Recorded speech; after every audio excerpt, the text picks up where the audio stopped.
Hi guys, welcome back to my channel. நாம் இன்றைக்கி என்ன வீடியோ பார்க்க போகிறோம்னு பார்த்தீங்கன்னா, பைக் டாக்ஸி ஜாப்லேயே எந்த ஜாப் ரொம்பவே சிறந்த ஜாப்? ரேபிட்டோ நல்லா இருக்குமா, ஊபர் நல்லா இருக்குமா, ஓலா நல்லா இருக்குமா? எதில் நீங்கள் வேலை பார்த்தீங்க அப்படின்னா ஒரு நாளைக்கு ஒரு 1000 ரூபாய் ஏர்ன் பண்ணலாம்.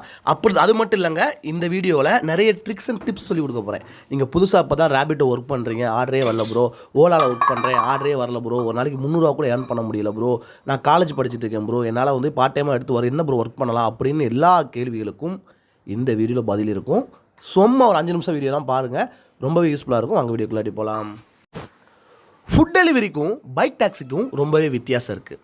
இப்போ நீங்கள் பைக் டாக்ஸியில் வந்து பார்த்தீங்கன்னா கிட்டத்தட்ட காலையில் ஒரு 6 மணிக்கு நீங்கள் லாகின் பண்ணிங்கன்னா நீங்கள் 10 மணிக்குள்ளேயே பார்த்தீங்கன்னா 500 ஏர்ன் பண்ணிட்டு போயிடலாம். ஏன்னா ஒரு 5 ஆர்டர் 100 ரூபா ஆர்டர் 5 ஆர்டர் நீங்கள் ட்ரிப் எடுத்து இப்படி ஓட்டினாலே போதும். நல்லா கேட்டுக்குங்க. ஆனால் ஃபுட் டெலிவரி பொறுத்த வரைக்கும் கிட்டத்தட்ட 10 மணி நேரம் லாகின்ல இருந்தால் மட்டும்தான் உங்களால் அந்த 1100 1200 1500 அந்த ஏர்னிங்ஸ் வந்து எடுக்க முடியும். பைக் டாக்ஸியை பொறுத்த வரைக்கும் பார்த்தீங்கன்னா டிமாண்ட் ரொம்பவே சென்னையில் அதிகமாகிடுச்சு. நான் சொல்கிறது சென்னைக்கு மட்டும் தான், நல்லா தெரிஞ்சுக்கங்க. சென்னையில் ரொம்பவே டிமாண்ட் அதிகமாகிடுச்சு. இப்போ வந்து பார்த்தீங்கன்னா முன்னாடிலாம் 2 பேர் போனாலே ஆட்டோ தான் புக் பண்ணுவாங்க. இப்போ எப்படின்னா 2 பேர் போகிறதா இருந்தாலுமே 2 பைக் டாக்ஸி புக் பண்ணி போவோம், ரேட்டு கம்மியாக இருக்குது, சீக்கிரம் போய் சேர்ந்துடலான்னு சொல்லி ஒரு எண்ணத்தை அந்த நிறுவனங்கள் வந்து மக்கள் மேலே விதைச்சிட்டாங்கன்னே சொல்லலாம். அதனால் வந்து பார்த்திங்க அப்படின்னா பைக் டாக்ஸியோட தேவை சென்னையில் ரொம்பவே அதிகமாக இருக்குது.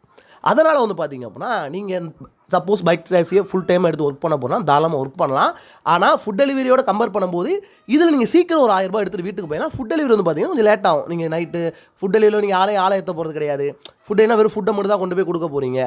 அப்படின்றப்ப உங்களுக்கு பிரச்சனை இல்லை. பைக்கில் வந்து பார்த்திங்கன்னா ரொம்பவே நல்லா சேஃபாக இருக்கும். ஆனால் பைக் டாக்ஸியை பொறுத்தவரைக்கும் பார்த்தீங்கன்னா அப்படி கிடையாது. நீங்கள் இப்போ ஆளுகளை எடுத்து போது ஒருத்தவங்க வெயிட்டாக வருவாங்க, ஒருத்தவங்க ஒல்லியாக வருவாங்க. ரொம்ப தேய்மானம் வண்டி வந்து ரொம்ப தேய்மானமாகும். அதனால் வந்து பார்த்தீங்கன்னா தேய்மானம் அதிகமாக இருக்கனாலையோ என்னமோன்னு தெரியலை, சீக்கிரம் உங்களால் ஒரு 1000 ரூபாய் எடுத்துகிட்டு போயிடலாம். நல்லா கணக்கு வச்சிங்க. சும்மா ஒரு காலை ஒரு 6 மணிக்கு லாகின் பண்ணுறீங்களா, 6 மணிலேருந்து ஆர்டர் வர ஆரம்பிச்சிடும். ஒரு 6 மணிலேருந்து ஒரு 9 மணி வரைக்கும் நீங்கள் ஓட்டினாலே ஒரு 500 ரூபாய் எடுத்துருவீங்க. அப்புறம் திருப்பி ஒரு 3 மணிலேருந்து ஈவினிங் 6 மணி ஒரு 1000 ரூபாய் அசால்ட்டாக போட்டு போயிடலாம். பெட்ரோலுக்கு ஒரு 200 ரூபாய் வரும், 250 ரூபா வரும். ஸோ அதை கால்குலேட் பண்ணி ஈஸியாக ஓட்டிட்டு போயிடலாம். பைக் டாக்ஸியை பொறுத்த வரைக்கும் சொல்கிறேன்.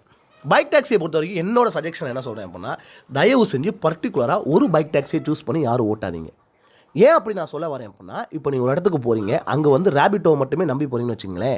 அங்கே வந்து நிறைய பேர் ரேபிட்டோ மட்டும் இல்லை, ரேபிட்டோவில் இப்போ நான் என்ன பண்ணுவேன், ஒரு இடத்துல இருந்துக்கிட்டு ஒரு order Rapido bike taxi book பண்ணுவேன். எனக்கு கிடைக்கலாம் உடனே என்ன பண்ணுவேன், ஓலாவுக்கு போடுவேன். அப்படி ஓலாலையும் கிடைக்க என்ன பண்ணுவேன், ரேபிட்டோக்கு போகிறனால கஸ்டமர் 3ஐயும் மாற்றி போடுவாங்க. அப்படின்றப்ப 3ஐயுமே நீங்கள் வச்சுருந்தீங்கன்னு வச்சுக்கலாம், ஒரே டைமில் 3ஐயும் ஆன் பண்ணி விட்றணும். இப்போ ரேபிட்டோ, ஓலா, ஊபர் இது 3ஐயும் ஒரே டைம் நீங்கள் ஆன் பண்ணி விட்டீங்க அப்படின்னா கண்டிப்பாக ஏதாவது ஒரு ஆர்டர் உங்களுக்கு அசைன் ஆகும்.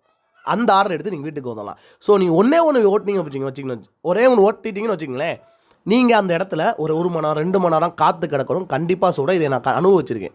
இப்போ 2-3 யூஸ் பண்ணும்போது ஒன்று இல்லாட்டி ஒன்று கிடச்சிரும். நம்ம பைக் இப்போ நான் ரேபிட்டோவில் போகிறேன், ரிட்டன் ஆர்டர் வந்து பார்த்தீங்கன்னா எனக்கு ஊபரில் கொடுப்பான், இல்லை அப்படின்னா ஓலாவில் கொடுப்பான். அப்படின்ற மாதிரி இந்த ஒரு சுச்சுவேஷன் இருக்கும். இப்படி நான் சொல்கிறபடி 3ஐயும் நீங்கள் ஓட்டினீங்க அப்படின்னாலே போதும், உங்களுக்கு தாராளமாக போர்ட்டரையும் நீங்கள் ஓட்டுங்க சேர்த்து. இந்த 4ஐயும் நீங்கள் ஓட்டினாலே உங்களுக்கு என்னோட சஜெஷன் பர்சனல் நான் அனுபவத்தில் சொல்கிறேன், தாராளமாக உங்களால் ஒரு 1300 வரைக்கும் ஏர்ன் பண்ண முடியும்.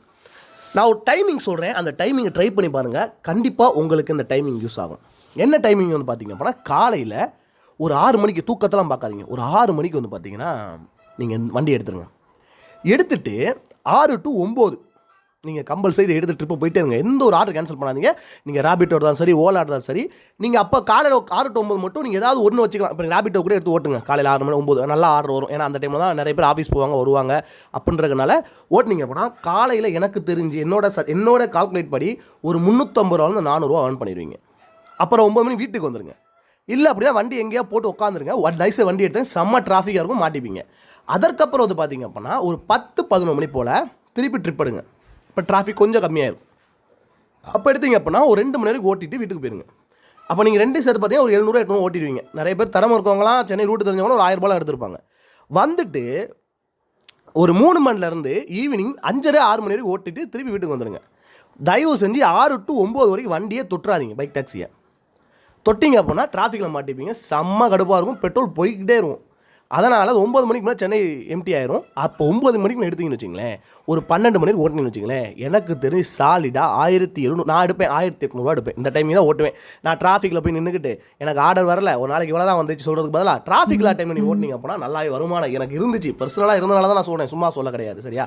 ஸோ இதுதான் கண்டிப்பாக ட்ரை பண்ணி பாருங்கள், ஒர்க் ஆகும். அப்படி இல்லைனா நான் வந்து சொல்கிறேன், என்னோட கமெண்ட் செக்ஷனில் சொல்லுங்கள் ப்ரோ எனக்கு வரல ப்ரோ, நான் ப்ரூவ் பண்ணி காட்டு ப்ரோனா, நான் சென்னையில் தான் இருக்கேன், நீங்கள் வந்து வாங்க நான் உங்களுக்கு ப்ரூவ் பண்ணி காமிக்கிறேன். Thank you so much.